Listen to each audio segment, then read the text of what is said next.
हाय दोस्तों, जल्दी मेरे चैनल को सब्सक्राइब कर दो और हाँ, बेल बटन दबाना ना भूलें, बिल्कुल फ्री है। नमस्कार दोस्तों, मैं अलका ठाकुर स्वागत करती हूँ आपका मेरे चैनल में, जहाँ हम सुनते हैं प्यार भरी कहानियाँ हमारी यादों की डायरी से। ठीक 2 साल बाद रायमा आज अपने घर लौटी थी। घर में दस्तक देने के बाद सूनापन सा लग रहा था। 2 साल पहले तक तो सब ठीक था। घर के अंदर घुसते ही रायमा अपने घर को निहारती हुई कुछ यादों में गुम थी। दीदी, आपके लिए कॉफ़ी ले आऊं? घर की मेड ने रायमा को उसके ख्यालों से बाहर निकाला। नहीं, मुझे ग्रीन टी दे दो। बस इतना कहकर रायमा अपने कमरे में चली गई। रायमा के कमरे की खिड़की से धुंध से ढके पहाड़ साफ नजर आते थे। देहरादून की वादियाँ, पहाड़ी इलाका, उत्तराखंड की सुंदरता जिसमें रमने को मन करता है। रायमा अपने कपड़े एक एक करके लगेज से निकालकर उन्हें अलमीरा में सजा रही थी। जैसे हाथ में एक पीले रंग का बुना हुआ स्वेटर आया, वो उसे लेकर वहीं बैठ गई। उसे जगत की याद आ गई, जिसे 2 साल पहले तक वो बेइंतहा प्यार करती थी, पागलों की तरह।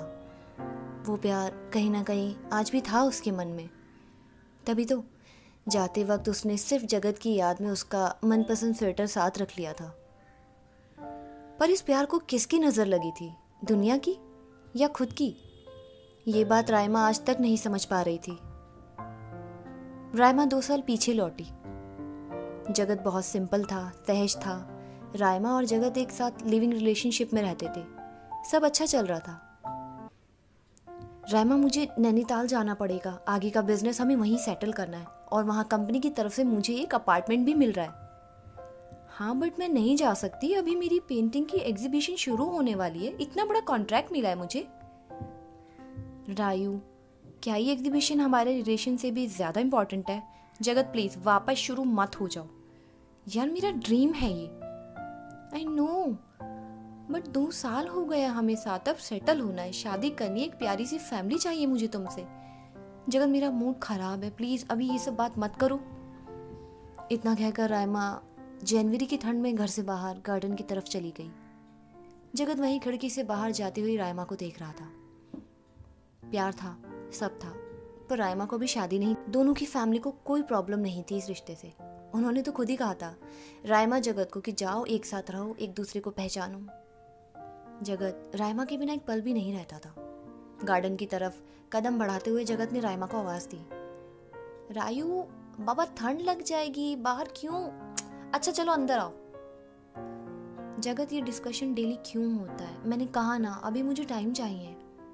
रायू, मेरी बात सुनो, बात टाइम की नहीं, हमारे साथ रहने की है।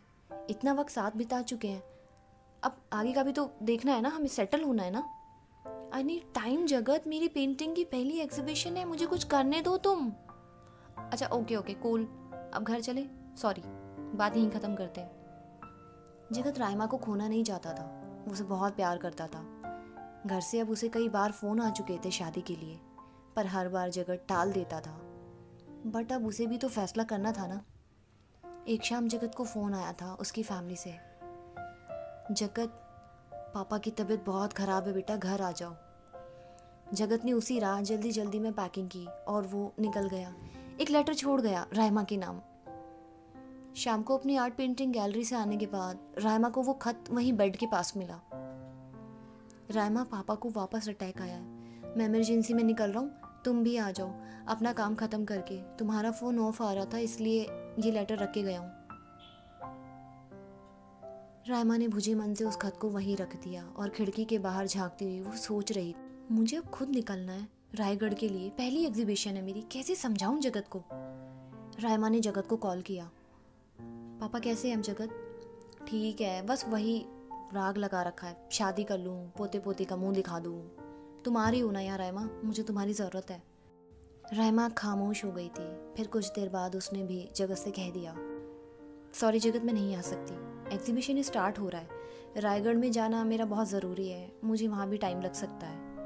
रायमा, तुम कैसे जा सकती हो? अभी पापा को मेरी नीड है यहाँ, हमें शादी करनी है। शादी शादी शादी? जगत, मुझे कोई शादी नहीं करनी, मुझे अपना करियर बनाना है, अपना नाम दुनिया को बताना है,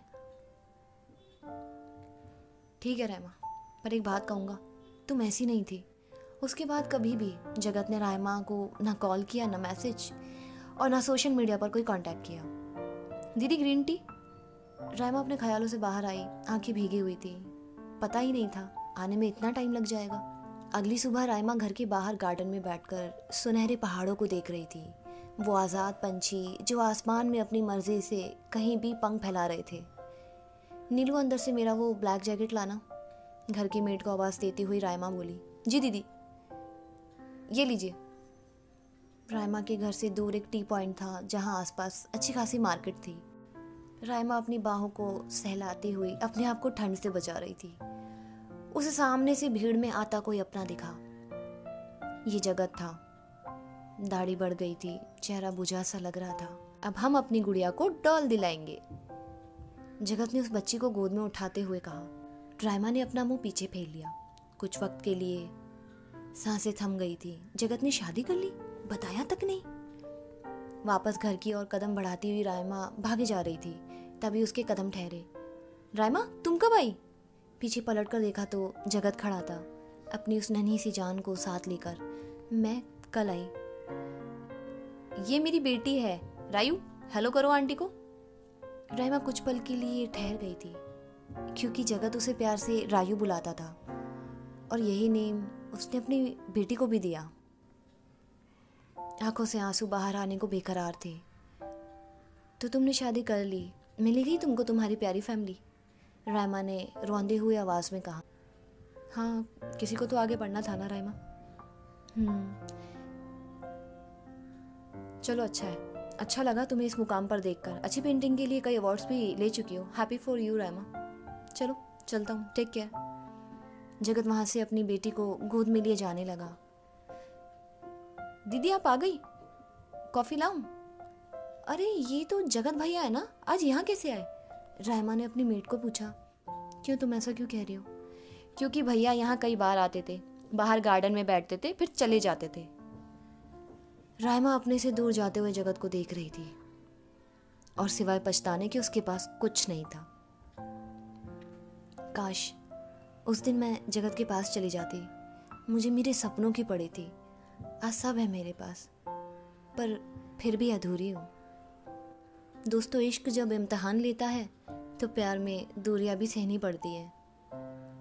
बस फ़र्क इतना है कि आप उन्हें कितना समेट पाते हैं। मिलेंगी एक नई कहानी के साथ। आप सुन रहे थे प्यार भरे किस्से विद अलका ठाकुर। लेती हूँ विदा। Take care, bye bye.